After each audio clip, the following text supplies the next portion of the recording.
Welcome home. We are WNST, AM 1570, Taos, Baltimore, and Baltimore Positive. It is the crab cake season around here. We will be at Fadley's each and every Friday, and you can find Luke and I there, as well as some guests who used to be mayoral candidates and aren't anymore. Our friends of the Maryland Lottery give me these Pac-Man scratch-offs to give them away. Our friends at Liberty Pure Solutions, keeping my water clean. And I was going to have my orange-colored glasses here today, but I just have the clear glass today with the Liberty Pure water, as well as our friends at Jiffy Lube Multi-Care.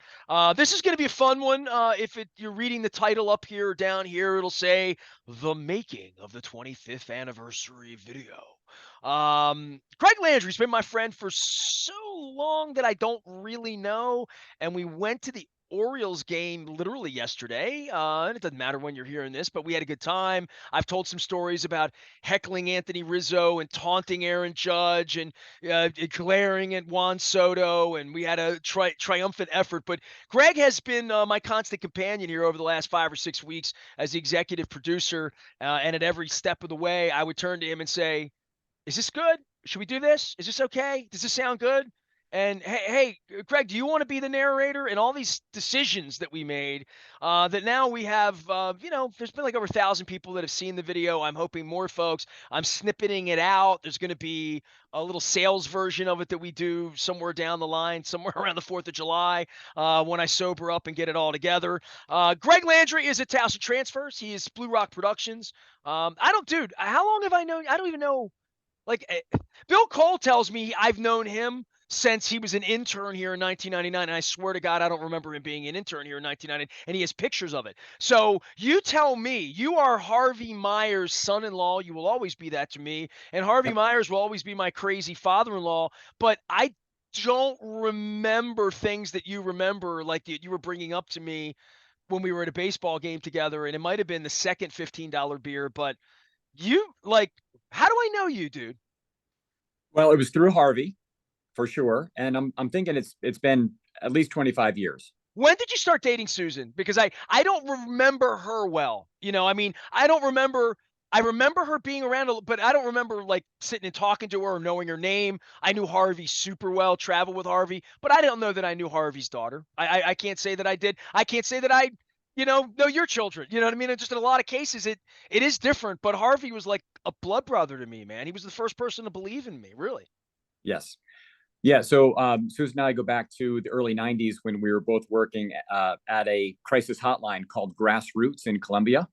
So you don't know that story, maybe. I see the look I on don't your know face. any of these stories, dude. So this is where I didn't know you played outfield at UMBC until we got to day 16 of the editing, and you're telling me Chris Nabble stories.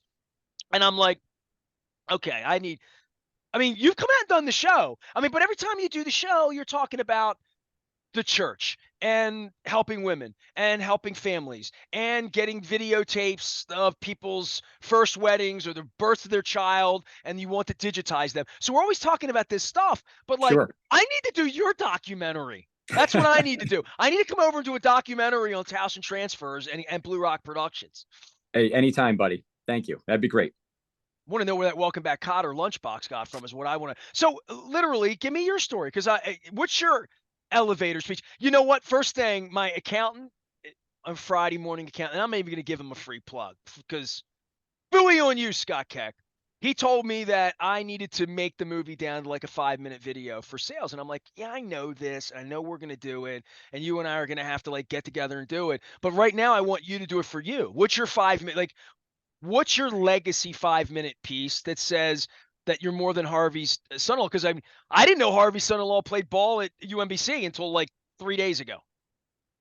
Okay, so I was born and raised in Groton, Connecticut, and like most people, maybe like you, I'm sure, like young men at the time, I wanted to play professional baseball. I was a big Red Sox fan at the time, of course, growing up in New England.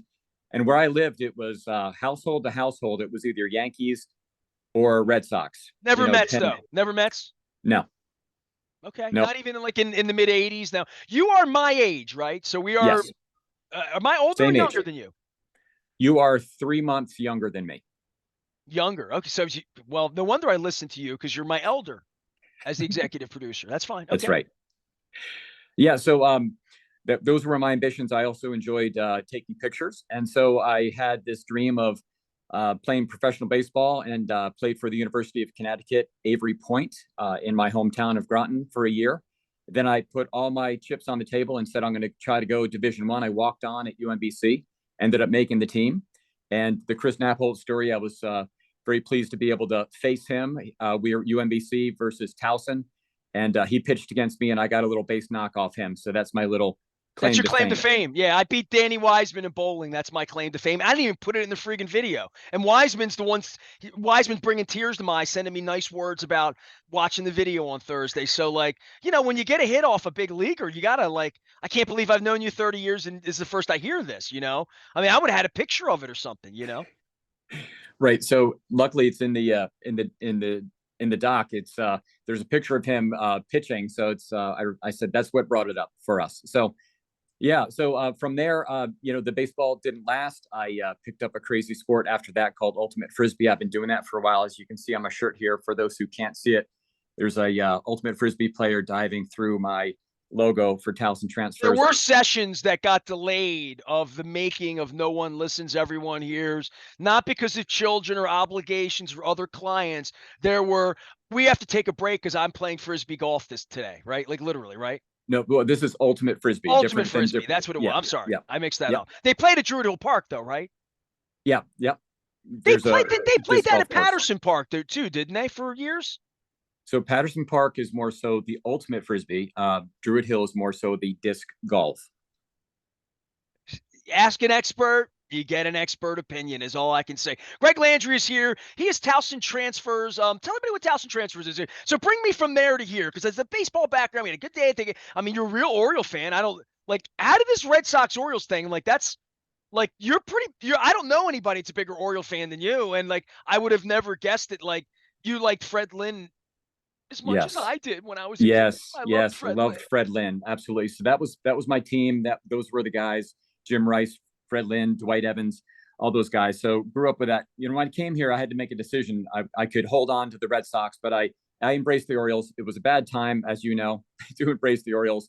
Not long after I got here, they went on that terrible losing streak to start the season.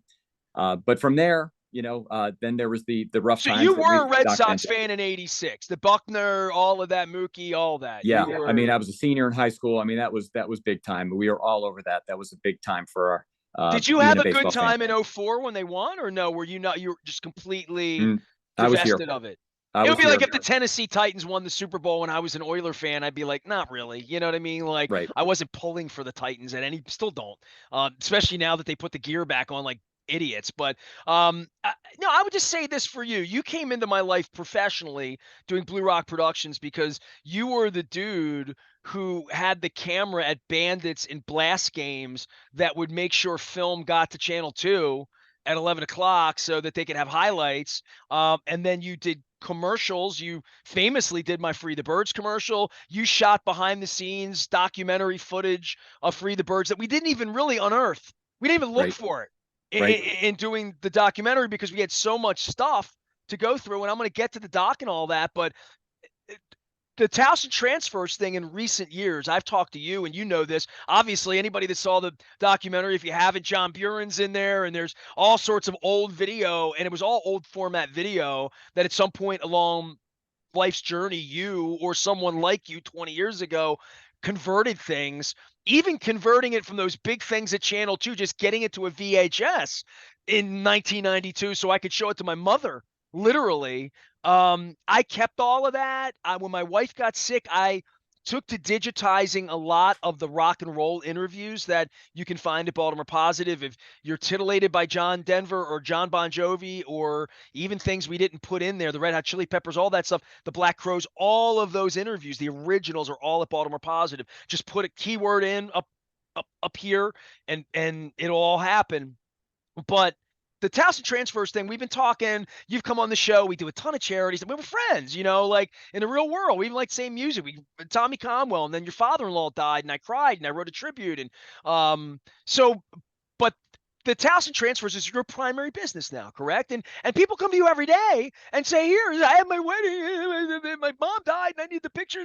And you're the person that takes care of like Dude, if you rob me of anything, don't take the pictures, man. Don't, you know what I mean? Like, don't take my memories. And I think about the value of that. I know what value it had to me to bring it to life with you the last couple of weeks, the things that I've been able to document in my life and show to other people. That has been fun, you know? Yeah, so Towson Transfer has evolved. I've been doing Blue Rock Productions for 30 years. Over that time, people, friends and family come to me, hey, can you transfer this for me, transfer that? Sure, but I formalized it during the pandemic, into its own entity, Towson Transfer. So here we are in my office, and people sit across me right where I'm sitting right now. And you can see some of the memorabilia here on the walls, because this is about memories. This is about going back in time and preserving things, as you were saying, these important anywhere from, people bring in films, they bring in VHS, VHSC, cassettes, slides, whatever their memories are trapped on, we help them, bring them into the digital world so they can share them and edit them and basically relive these and kind of like preserve their legacy for the future. Ken Griffey was a nice guy. I'm looking over your shoulder here. You've got Ken Griffey on a Frosted Flakes box. You got the Welcome Back Cotter cast. I once met Gabe Kaplan too. He was a very nice man. Nice. He was doing a show down at the Mechanic. Yeah, I've never met Yeah, any of the that Mash people. lunchbox, that lunchbox up there gets a lot of attention. People love the thought of the old metal lunchbox with the Welcome Back Cotter. Yeah. Well, I mean, I've been Arnold Horshack at Oriole press conferences for and having the PR person look over my shoulder. So, I know what that's. And the police thing, I don't need to tell you my relationship with Andy Summers, but I see that U2 Unforgettable Fire album, and I will fight with anyone that thinks that U2 ever wrote a better song than Wire. And no one has ever heard Wire, but here's the rope. Here's the rope. Now swing on it. Gregg Landry is here. He has Towson Transfers. He brings your memories to life. And certainly for me, bringing it sort of full circle, you reached to me last year. It was something about a documentary and this and that. Did I know people? And I said, are you talking about me? Because I don't have time for this. And, like, football, this, that. And I needed you. You planted a seed. And I've told folks, Dan Roderick's hit me at 5:30 this morning. So Dan hit me like, and he knows I'm awake because he knows me. You know what I mean? We've gone fishing together. And Dan hit me, and he's in the video. And the people that are in the video, I've thrown them a link and said, you're in it. At 5:30, he's like, I'm about to watch this. And I sent him a quick text because I was awake. And I said, well, you inspired it. I went and saw your story on stage a year and a half ago. And then Costas had Steve Cho, who's running from me. Don't run from me. I ate your broccoli the other day, bro. Love Ekabin. And he's a host on the Vice Food Network. And he picked Costas and said that's a place that needs to be on whatever the Munchie show was. By the way, all this brought to you by our friends at Curio Wellness and Foreign Daughter. I'm a blunt person. They have sponsored our 25th anniversary. That's a safe cupcake for anybody. I promise this is not a special cupcake. So I see these documentaries and I see stories being told. And because I'm bluntness as opposed to fierceness, Kentucky Derby favorite, hopefully Preakness entrant. Um, I'm an entrepreneur, and if you see the documentary, you'd see that. And I had some sales challenges in January and February that even in my mind 30 years later, what I'm putting forth to the public as a brand, there's confusion. Are you Nasty Nestor? Are you AM radio? Or what are you, right? And I'm thinking I'm a communicator. I should be able to communicate my brand better. But when I'm on a sales call with someone who's never heard of me, because their boss says I'm a legend, I'm an icon, I'm Howard Cosell, I'm Howard Stern, I'm awesomeness, whatever it is. How do I bundle that up for down the line? And I beat on the Orioles about this all the time, and I'll beat on them about all the empty seats that we saw and all the Yankees fans around us, who were pleasant, especially when I was taunting and heckling their. I brought it hard, but You did. yeah, I brought it hard. But I would say the sales. It wasn't a problem. It was just sort of a challenge I needed a solution for, which is I have this really cool story. What do I do with it for anybody who's never heard of me and people like you who have loved my brand that I don't know the first time you heard me on the radio, or where you were, or why, but you are literally a fan of my brand. You are someone who loves Yes. what I do. You do. I mean, I Yep. know that. I know from your heart. You reach to me when things are wrong technically, and like over 20 years, you listen. You live under my tower 24 hours a day. So, like, presenting my brand and my challenge to you, probably is exactly what you were fishing for last year and saying, I'm looking to tell a story that has some value to somebody. It has value to me because people come up to me every day and say, "What is Nasty Nestor? Are you radio? Do you still own the station? What is Baltimore Positive? How's your wife? Hey, what happened to your son?" Like, because he's not on Facebook. He's fine. He just does not want to deal with any of this. And being my kid is, in addition to all of this, there really are 100,000 people to follow all this. I brought this to you, and like, you have been just such a great partner in all of this. But more than that, in storytelling that you were always trying to do at Blue Rock, that I've been doing here from the beginning, but how to bring it together. I brought you this challenge. And be honest, I am the worst, most difficult, pain in the ass guy that if you didn't love me, you would never want to deal with me. Be honest. Really. Okay. Let's agree on that. Okay, good. Good, good, good. All right. Good, good, good, good. Well, here's the deal, and I'm somewhat out of practice. When I started off doing Blue Rock Productions 20 and 30 years ago, I mean, there was a lot of what we call client edits. But then in the modern day of where you can kind of create things and send them over to people, I'm hardly ever editing with a client. And there you and I were, I mean, what, 30, 40 hours? I mean, elbow to elbow. I mean, watching the same monitor. And we had to, it was a journey. We took a journey together, and I enjoyed it. It had its challenges and its moments, but that's can be expected. We're in, we both wanted this to be great, and we both had our opinions, and we worked everything out. I'm very happy with it. And I know you are as well. Well, this is what an honorable man you are, Gregg Landry of Towson Transfers. I brought this to you. I brought sort of a mini script, and then it got a little longer. And I said to you, look, if I'm going to do this, we should just do it the right way because I can't leave some parts of this out. And you're like, you're not leaving the rock and roll stuff out. You're not and then you got chippy, and then I sent you over a script and you edited it. And I didn't even look at it. I'm like, whatever you think is what we're going to do because it's got your name on it. And I don't want you like having a bad ride because a lot of people are going to see this. I mean, you know that, I know that. People that Yes. hate me are going to see it. People who love me are going to see it. I'm going to brag about it. All my marketing genius is going to come out to try to make people watch it and create the reality of what I think I'm very proud of. I'm very proud of Free the Birds. I'm very proud of Nasty Nestor. I'm very proud of having a pregnant girlfriend at 15 and figuring it out and having a business and figure I like I so but having that conveyed in a sales front or a brand front,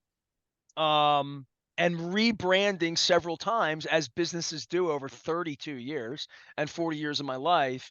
I wanted to present what we are and why we're there. And people would ask why and why be more and why be more positive and how's your wife and how's your wife and how's your wife and how about those Orioles and why does Bishotti not let you in and when are you getting your press pass back and is Rubenstein going to give you a press? You're like these questions that I don't have any answers for, but this needs to be presented to Mr. Rubenstein and say this is the guy you're keeping out. Just make sure that we're clear that I've done this work admirably, professionally, with integrity and with character, and in front of my brand for a long, long time. Even when I was running in my underwear down Pratt Street, I can do that right now. Though I'm in pretty good shape. So I mean, I thank God the Planet Fitness has me where I need to be. And I would say the biggest thing about the editing process with you that really helped things was that roller, the foam roller you had in the studio. That was a game changer. That made the film a lot better. Trust me. Yeah, that allowed you to step out, stretch a little bit. Sometimes say, I just need 5 minutes to put this together, and you would step out, do your stretching, do your thing. And so, no, we made it happen. It was great. Sometimes we were together a lot. Then I would take on some tasks that you didn't need to be there for, and so it all worked out. But what did you make of the whole thing? Because like I'm doing the making of. So like I am now the documentarian. So you have to be like honest. Like my wife and I were on the hill when you shot our wedding video 21 years ago. Um, like I brought you something that, quite frankly, a barrel of snakes, right? I mean, literally. I mean, like do the making of the documentary. Pretend you're talking to Mickey Coachella and Mike Brillhart over a beer as to what happened. And I would just say this is how honorable you are. When I brought this to you, it got stickier, longer, like all of that. But there came a moment of truth where when I thought this was an 8 or 10 minute documentary, I said to you, you said to me, well, who's going to narrate this? Because it was never going to be narrated by me. It just wasn't ever. I never heard it or felt it that way. And I said, well, you. And you looked at me like you're looking at me right now with this look of like, no. So right away, the first idea I had for the film, you shot down as the executive producer. So right away, you went all Simon Cowell on my ish. Darn right. So yeah, that was a big moment. I think when you obviously you have voices, you're on the radio, so I hear voices all the time. So it made sense for you to tap some of those voices. I mean, professional voices, non-professional voices, recognizable voices. That way, bring some variety into it and kind of mix it up a little bit. And that was up to you to choose the people, and you chose very wisely. Well, what happened was I had half a script written in sort of the mind of Keith Brewer, and I told Keith this, how flattered I was that he played the role of voice of God. And Keith, when you challenged me that night, it was like when Gina Shaw called me and said, do you know guitar player? And I'm like, yeah, I got one. Do you know bass player? And I'm like, no. And then, well, yeah. Well, yeah, I'm only 5, and then you know drum. Yeah, you play drums. I didn't even know you played drums. Um, so you challenged me, and I'm like, I don't know any I don't know any voice, and then I started to think, all right. If I had a perfect world, if I could ask anybody in the world to do this, because you and I talked about Brian, you and I talked about Joe Flacco, and Joe would I never asked Joe, but Joe would have done it, but we had plenty of audio of Brian talking about me and the business. If we wanted to use any of that, we didn't even use any of it. There's a lot of stuff we didn't use. A lot of stuff we didn't use. I mean, Chuck Pagano, we did a night with him. He helped save my wife's life, and we didn't even allude. I mean, things that I'm thinking about that never happened that would have been more celebrity this and that whatever to put in there. But I started to that night. The first reach was Keith Brewer, and the reach was because he's and I know a lot of professional. I mean, I love Charlie Wyrock. I love Dude Walker was my voice for years. I've had I have people in New York that have been great to me that I don't want to mention because I'm just not going to mention them, but they know who they are.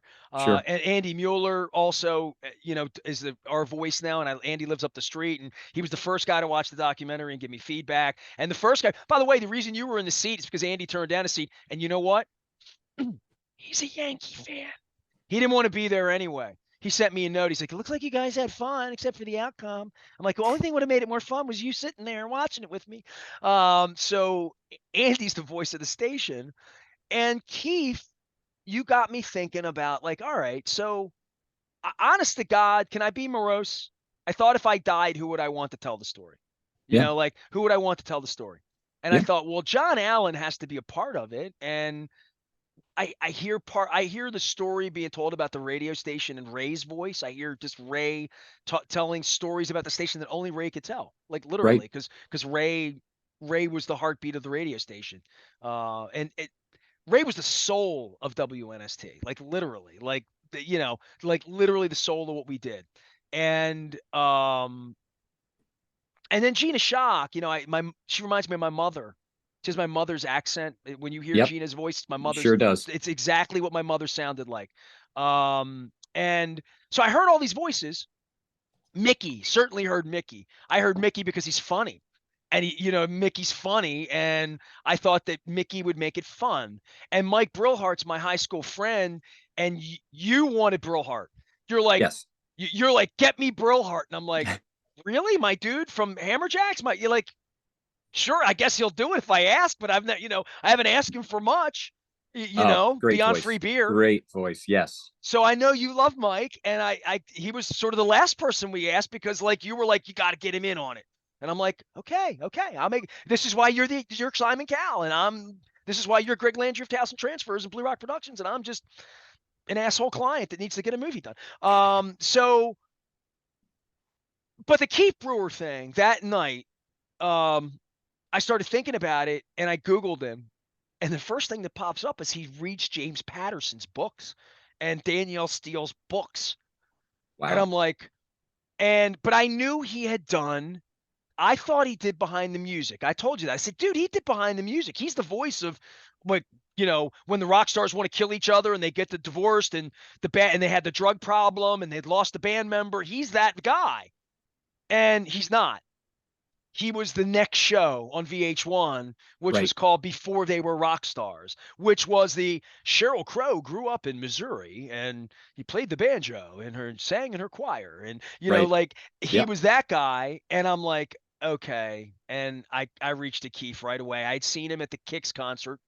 And by the way, if you love Keith or Raven, please go watch that piece because I learned just a boatload about the band. We went and saw the band, drank with the band, had fun with the band, did everything but take a picture. Keith, this is the Philly in him. You and I are going to be up in Widow's People soon, eating good pretzels and cheesesteaks, but he kicked me in the nuts. He watched the video and he sent me this beautiful note. He's like, that was just such a beautiful story. What an honor to be a part of it. And then he wrote me back. He's like, hey, I noticed there's not a picture of you and me. Everybody else, there was a picture. And I'm like, dude, I came out to see you last week to take a picture with you, and you got trapped at the water thing, and we didn't get a picture. I don't have a picture with Keith Brewer. If I had it, it would be in there. I had to Right. explain that No to him, doubt. and he's pissed about it. So now we got to make another movie. I'm kidding. I'm just kidding. It's good. But Keith, that night, Keith hit me back. And if I read through the text, I'd start probably getting weepy. But he's like, sure, I'll do anything for you. Kind of like, and I'm like, okay, man. I text you. I'm like, I just got Keith Brewer to play the voice of God. We're on. Now it's a writing challenge. Now it's how can I write it for Keith? How can I write it for Gina? What would my mother say? What would Gina say? How would Mike Brillhart tell stories about me being backstage at Hammerjacks? How would Mickey tell because they were there? How would John Allen tell stories about my wife being sick because he was there? How would Bill Cole tell a story about portraying my business in a light that he understands it to be seen in because he's fed me coffee in my Royal Farms Cole roofing mug for a dozen years and been um a consigliere to what we've done here, over the course of these years. So involving cool people made it fun, but I made your friggin' life miserable. I wrecked your Spain trip. I hope this Black Crow thing works out because if anything happens to your marriage, I know it was my fault. And the ghost of Harvey as No, well. we're good. Trust me. We're good. All right. Well, so Keith comes into this thing, and I say to you, but this thing unraveled for you, right? I mean, like literally, this became, you looked at me several times and you're like, I haven't really done anything like this. Is like this, there's a lot going on here because it really got kind of intense, right? It looks Well, great and plays great, and people are telling me, John Buren texts me. He's like, oh my God, what a production. I'm like, well, hire pros like Greg. I mean, like literally. so I have some stats for you. I calculated them this morning. Are you ready for this? Are you gonna So embarrass me? no, well, that'll be up to you. But I went through and counted how many bits of information that we used in this video. Are you ready? 2,202. 2202. And for the Okay. video folks that are out there, this was a 36-minute, 36-second documentary. So the math on that turns out to be around an image a second. Now, it doesn't fly by like that because, we made sometimes 3, 4, and 5 images all on the same screen at one I'm time. pissed But at myself because I hit Mike Wargo and told him he's in it, and he is in it. But it's that Dave Winfield barn scene that we used earlier, and we used it again, and we should have held it a second longer because, like, my childhood buddy Mike Fountain is in there hugging Mike Wargo, and they are looking at Dave Winfield as though he is the box that they found in Pulp Fiction. You know what I mean? Like it was just such a great image of my friends all on the stage looking at Dave Winfield yeah, and saying, shit, that's Dave Winfield. right, Which is probably what you would have said in 1996 if you walked into the barn and no said, doubt. that's Dave Winfield. That's what I said because I wasn't. It was a total shock to me. But anyway, but so Yeah. some So of the images we didn't hold very long. And I have to No, apologize to people for that. no, I mean, it moved along. It had to. We had a lot to put in there. You're well documented, my friend. And so we had the biggest challenge from my perspective is getting a good script, which you were able to put together very, very well. And then being able to support the script with images. And so you were able to find these images. And of course, you were particular about you didn't just we created this into sections and you just didn't want these in a section. You wanted this one when you say that word and that one when you say that word, which made sense. So you were particular. I like being particular as well. So that's what made this a journey. We were on it together, and over 2,000 images in this documentary. It's aggressive, but we made it happen. I'm glad it's done, but it was a wild project, a wild ride to go on with you. So the only person that had seen it prior to being what it is, Bill Cole had a preview of it. Mike Rosenfeld had a preview to the point where he got 9 minutes in. He's like, "Stop it! I want to watch the whole thing when you get it done," because it was not done. Couple friends, had an eye on it. My son didn't want to see it. My wife didn't really want to see it, but she saw little pieces of it as we were doing cool things. And I came up and said, "I'm like, you got to check this out. It's pretty cool." And most of it was sort of unearthing of things. When I found John Stedman saying, like, that still blows me away. That blows me away that I found that it ever happened, that I don't remember him saying that at all. I didn't remember that Vinny Testaverde called me specifically nice. Like, I don't remember that. I remember sitting with him and him being magnanimous, Mhm. and telling stories. If you haven't watched the whole Vinny thing, there's a come on to go to my archives and go watch some of that crap, because I think some of it still has value, especially if you were there the first week and you hey, I wonder what, because I see the Ravens bringing these storytelling series and they're all brought to you by this and that, while they throw people like me out, which we also address in the film as well, creatively. But I would say to you, as the mentee of the mentor, there were definitely points for you where in the beginning you're like, dude, script, handle this. Like, you're like, the only thing that matters is that, you really kept me on point. You'd be a hell of a professor. You'd be a hell of a partner. You know what I mean? Like, in any project, to anybody, but like just keeping Thank it you. really directed. Just like keeping it like, because I know I'm not easy. My wife would tell you. I mean, anybody that knows me knows, like, I want what the F I want. Read my Yeah, shirt.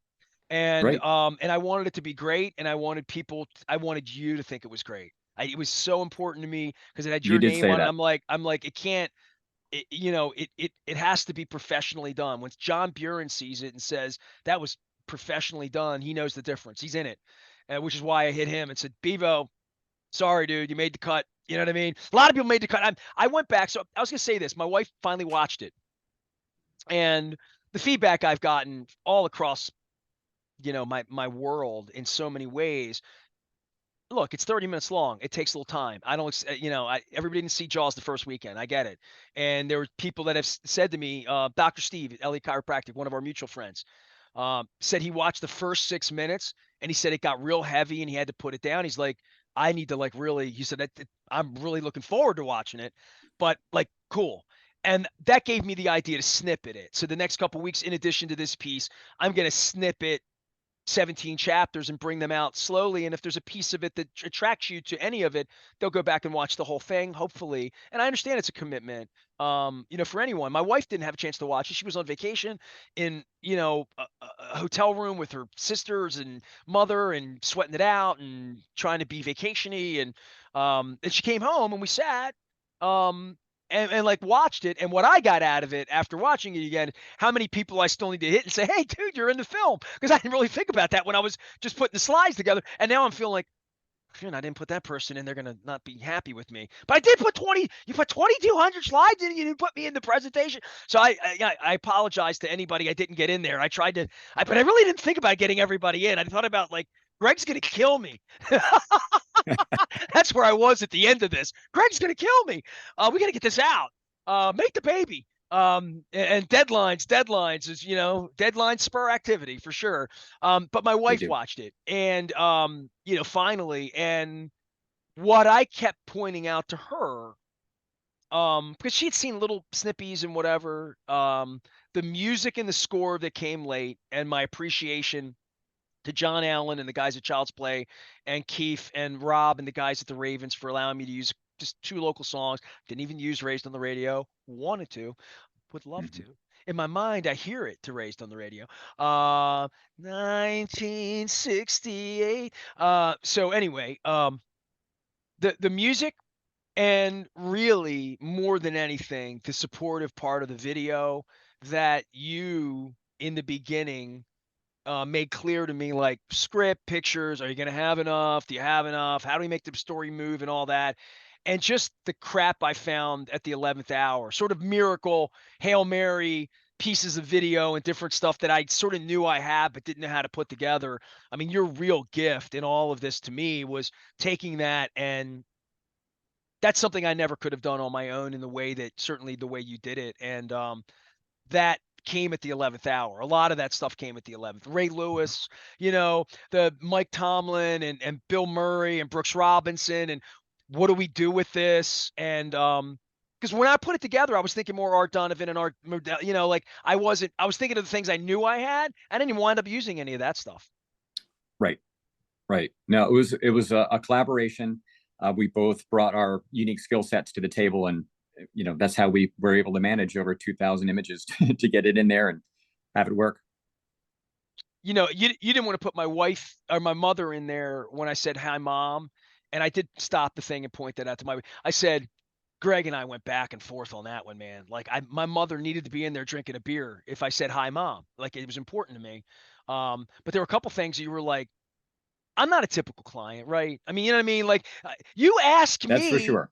dude, we got off the highway together, and I said I went to UB, and my buddy Brian Poole went to UB, and I showed you where I did my editing and like all of that crapola there, and you asked me what my degree was in, and I'm like, exactly what you and I've been doing, editing, like corporate communication, which would be, he wasn't born nasty Nestor at Church Home Hospital. It would have just been Keith doing it for 3.5 minutes. It would have been all the cheeseball, awful synth music of corporate, no offense, jerk off video that I went to school to make 32 years ago at UB, which is the Johnny Bravo video. One of the worst corporate videos I've ever seen, speaking of University of Baltimore, is the Peter Angelos law firm one 20 years ago. Peter Angelos saved the Orioles for Baltimore. So, like, that's exactly what I wasn't doing. But be honest, like, I sent your wife a text, and I said I was the woman from BB Galeen from the Brady Bunch, when Mike Brady had this crazy client that wanted her headquarters to be a powder puff. And he's like, I can't do, Carol, I can't do this. And he had to go home to Carol, and she's showing up knocking on the door trying to get the powder puff room built. Now I did MC the powder puff high school game. It got brought up. George Shulin brought this up, told the whole story. It's not in the video, but that's how you get in the Dundalk Hall of Fame. You MC the powder puff game. We lost to the juniors. Live that down 40 years later. But I was your powder puff client, right? I mean, you will never have a more nightmare client. You will never ever do a presentation in your life with 2,202 images in 36 minutes and 36 seconds.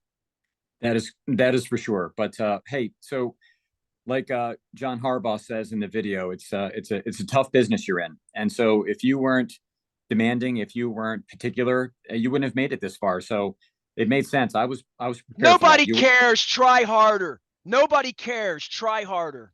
Right? Right? Was I that guy? Yeah, you sure were. No, but hey, uh, like I said, it was a lot of work, and that It was a we got nightmare. through it It together. was a nightmare. Gregg Landry is a saint. If you meet him, you'll figure that out. He's at Towson Transfers. He's at Blue Rock Productions. Speaking of your sainthood, tell everybody about your charity work, because it's a good opportunity to do that, because it's usually what you come on and like really want to talk about. You mean you're cool with making people's videos into nice memories. You'll take great care of them. You'll give me that whole spiel about all the professional stuff, but you'd really rather be talking about helping abused families and mothers and displaced people in a shelter, a beautiful place that literally is right below where this picture is if you're watching on YouTube, because it was literally my neighborhood church. where I lived for 19 years. Yes, thank you. Baltimore Outreach Services is a organization that Susan and I have been supporting for many years, financially, but we've both been on the board and we try to advocate for as best we can. Women with children, homeless women with children is an extremely difficult population to try to work with. There's a lot of angles you have to manage, and they do a fantastic job. It's in the Undercroft, the basement of Christ Lutheran Church in Baltimore City, catty corner from the Science Center. Just a great opportunity if you're looking to help with monetary donations, help prepare meals, visit with the kids, anything like that. So Baltimore Outreach Services, a homeless shelter, and a job training program for women with children, homeless women with children in Baltimore City.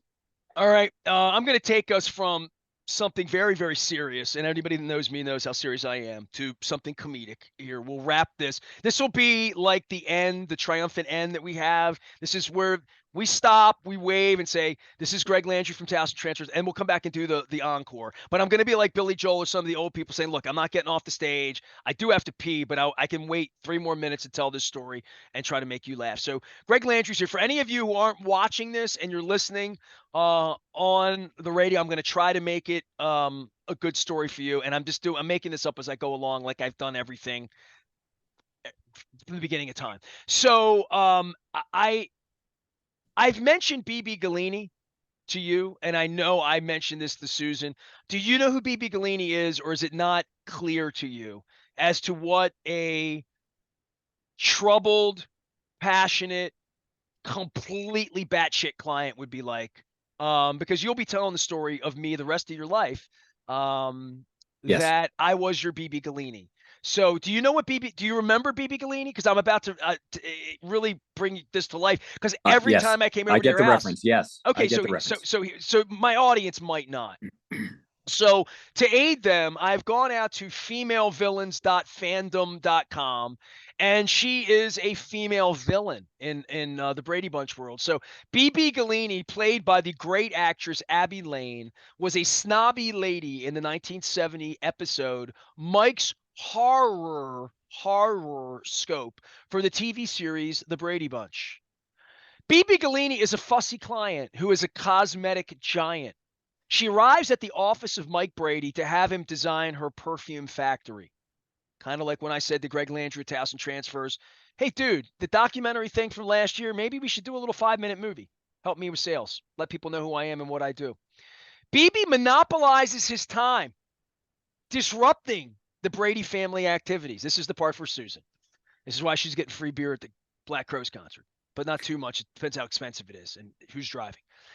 Carol, Florence Henderson, Westonality, is a little jealous at the time Mike is spending with his new client. And especially, I don't think this applies to Susan, but it probably would have screwed us up if I'd have messed up Spain more or Portugal more. And like when, the Black Crowes are in town.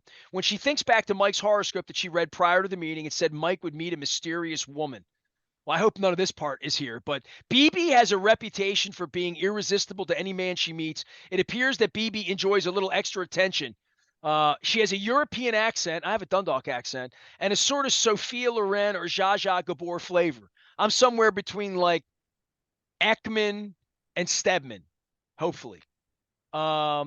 Maybe with a splash of John Miller when I wear the right suits. So finally, BB visits the Brady home and dictates an impossible design change. That's probably where I was when we went to. You thought I was going to do that. Let me stop this. You thought I was going to rip it all up and really make your life miserable by ripping the script up, right? I didn't have a lot of changes. You must admit that, right? No, hardly any changes at all. It was quite impressive. So I wasn't fully. I want to end this thinking I wasn't knowing I was your worst client, but knowing it could have been worse. I guess that's what I'm trying to point out. At least we went to the ball game and had fun. How about that? We sure did, and we went to Fadley's for a crab cake platter before that. I mean, what an afternoon! Fantastic. Thank you. I really like. I would be a good heckler, right? Like Pica was aghast, wasn't he? I mean, really. When No, Rizzo was coming back to the dugout, and I looked him in the eye and I said, "It was over your head. What are you swinging at?" And he absolutely, like, at that moment, Chris is thinking, "I'm sorry I ever met you in 1984," right? well, your voice is piercing. I mean, got right to the players, and so they were looking up. They heard you for sure. You think Aaron Judge knows his batting average? He sure does, and he knows where he is in relation to the Mendoza line. Oh, I forgot I yelled Mendoza. I remember the 198. I forgot the Mendoza part. We should drop the mic after. But dropping the mic would be yelling at Soto. I'm staring at you. I'm glaring at you. I'm staring at you. I'm glaring at you. Oh. And then he Good made the guy times. move in the outfield. All right, we'll go back to another ball game. Gregg Landry's at Towson Transfers. He's the executive producer of our 25th anniversary documentary. That I hope all of you watch and laugh and cry and everything you've ever wanted to know and more about why you're here and how you found me and all that stuff. And I was a nightmare client, and I'm just apologizing to Greg. Tell everybody what your perfect client is. Now that they know what a nightmare is, what is a perfect way to do this? Because I know there's somebody listening. There's some people in my world. Leonard Raskin needs to see you. He's already told me twice this week. Literally, he's like, "I got stuff. Tell him I got stuff." What is this stuff? Yeah. So on the Blue Rock Productions end, photography and video services, I have a portrait studio right outside my door here. So if anybody wants a real old-fashioned portrait, family picture, or a Hold on a team second here. picture for Can their I get a business, Stedman? If I'm doing a Stedman, it has to be like the thinker, right? Like if you were doing me, okay, how could you do a serious portrait of me? How could I come in, shave? What that would you that tell would me to be do? fun. Let my hair down, up? How would you prefer it? I'd rather take a picture of Jen, to be honest with you. So we send her over, and we'll She we'll is take much that. more photogenic than I. There's no Indeed, question about that. indeed. Yes. So yeah, anything on the video production, photography side, happy to take care of that on location or here in the studio. And then Towson Transfers, people sit across me, just like you're seeing right here. There's a lot of relief when they come here. They bring their old memories. They bring in boxes. Sometimes they bring in one film or tape, um, slides, you name it. And so we transfer that to digital. There's a lot of services out there where you can send it in through the mail. People do not want to do that. They want to meet the person that they're working with. They want to know that things are done right here in this room. And so we take care of people, and people have laughed here. People have cried here. People have given me spontaneous hugs. It's just a lot of relief when you know that these memories that you've been wanting to take care of for many years are now taken care of, and they're done and done right. So Towson Transfers, we're right here on Loch Raven Boulevard behind Total Wine, and we are by appointment only. Give us a call, and we'd be happy to take care of you and your memories. Hey man, I'll pawn you out and trade you my Rolling Stone. I have an extra Rolling Stone. This is like legit, right?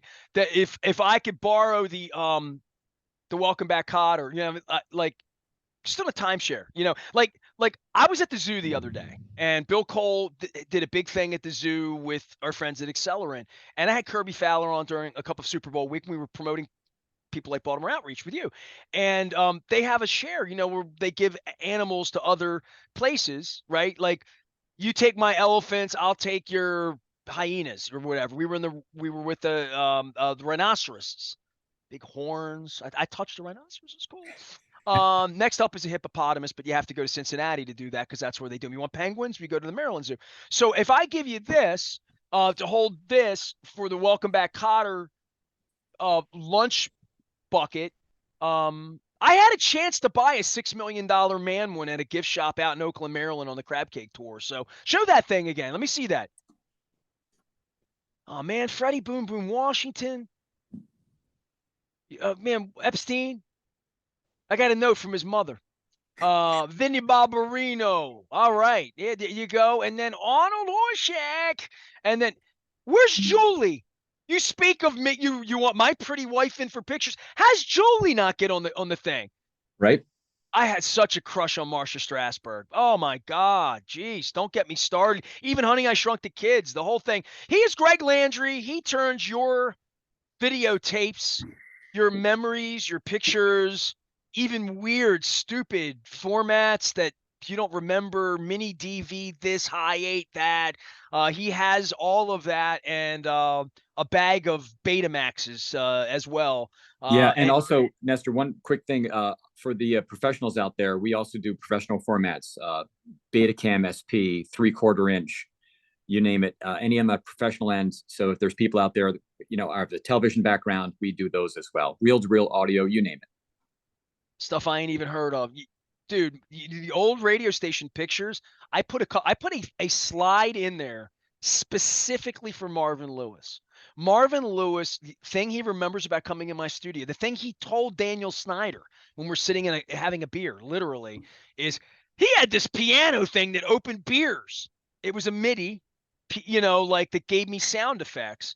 And there's a really clear picture, but behind it are the 8-track carts, the cart decks that were literally 8-track, blue 8-track tapes that we buzzed. And that this will be my encore presentation. I will come to you to make a new film for BB. So maybe if we make the next documentary, I'll regale you with more tales. Gregg Landry has put Let's up do with it. me, including going to a baseball game with me. He is glad to be done with me as a client, but happy to welcome you. He has more time on his hands now. Time is on my side. Yes, it is. Towson Transfers is the way to find him, and he will transfer your stuff. He's also Blue Rock Productions, and he is the executive producer of the mess that I call No One Listens, Everyone Hears. And he edited out the part where the No One Listens that Arbitron gave us a 0 all of these years. But my favorite part of the No One Listens, Everyone Hears part is when people are on the internet and talk about hating me every day, know that I have a documentary because no one listens and everyone hears. I am Nestor. We are WNST, AM 1570, Towson, Baltimore. And we never stop talking Baltimore Positive in our 25th anniversary and our thanks to Curio Wellness and Foreign Daughter, because I am a blunt person.